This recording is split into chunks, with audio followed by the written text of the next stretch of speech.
जो पवित्र नहीं है उसको कहते हैं पूतना। और पवित्र क्या नहीं है? क्या है अपवित्र? पवित्र नहीं है अज्ञान। और पवित्र क्या है? ज्ञान। गीता में कहा गया है कि नहीं ज्ञानेन सदृशम पवित्रम मिह विद्यते। संसार में ज्ञान से पवित्र कोई वस्तु नहीं है। और अपवित्र क्या है? अज्ञान। इसीलिए पूतना अज्ञान का स्वरूप है। और अज्ञान कितनी जगह निवास करता है? ध्यान देना, अज्ञान 14 जगह निवास करता है। कैकेयी माता ने वनवास दिया किसको? राम जी को। कितने साल का दिया जी? 15 का कि 18 का? हाँ जी, कि 13 का दे दिया?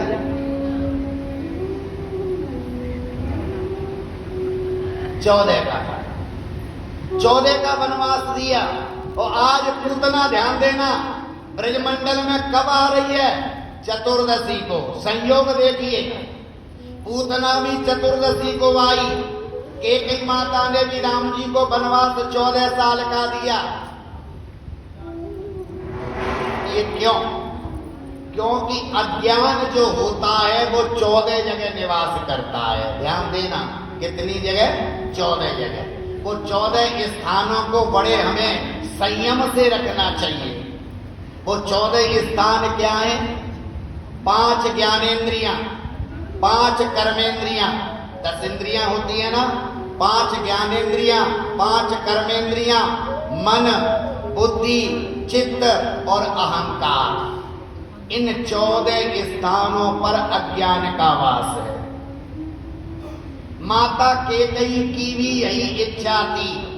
माता कैकेयी जितना राम से प्यार करने वाला कोई नहीं था, लेकिन माता कैकेयी चाहती थी कि मेरे बेटे का राज जब होना, जब राज तिलक हो तो ऐसा राज तिलक हो कि लोग कई युगों तक याद करें, कई युगों तक याद करें। इसीलिए अगर मेरे बेटे के अंदर इन 14 स्थानों पर लेस मात्र की किसी भी प्रकार की कोई दुर्भावना या वासना है तो 14 सालों में उसका नाश हो जाए। बोल वृंदावन बिहारी लाल की जय। इसीलिए चतुर्दशी के दिन पूतना जाती है।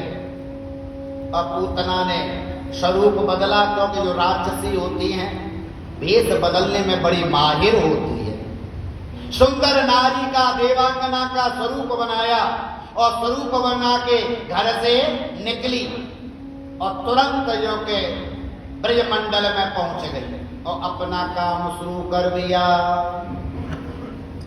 ब्रजमंडल में पहुंची और घूमते घूमते नंद बाबा के बहनों के पास पहुंची। भगवान को मारना है, कृष्ण को मारना है, अपने स्तनों में विष का लेप करके आई। जैसे घर में प्रवेश किया, चाहे माता यशोदा हो चाहे रोहिणी हो, सब अपने अपने कामों में सुबह सुबह या कभी भी माताएं घर में हमेशा कामों में व्यस्त रहती हैं। व्यस्तता के कारण किसी ने नहीं कुछ कहा। रोहिणी ने सोचा यशोदा की कोई जानने वाली होगी, क्योंकि रोए तो कोई न कोई बधाई देने आ रहा था।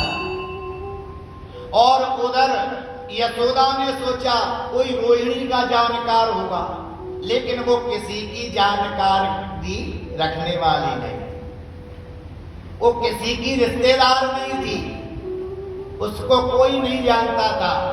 और घुस गई घर में। जैसे ही घर में घुसी, आगे देखा कि ठाकुर जी का पलना पड़ा हुआ है और पड़े हुए पलने को देख करके सामने गई और भगवान ने देखा कि पूतना आ गई। आई हुई पूतना को देख करके भगवान ने आंखें बंद कर ली। बोल वृंदावन।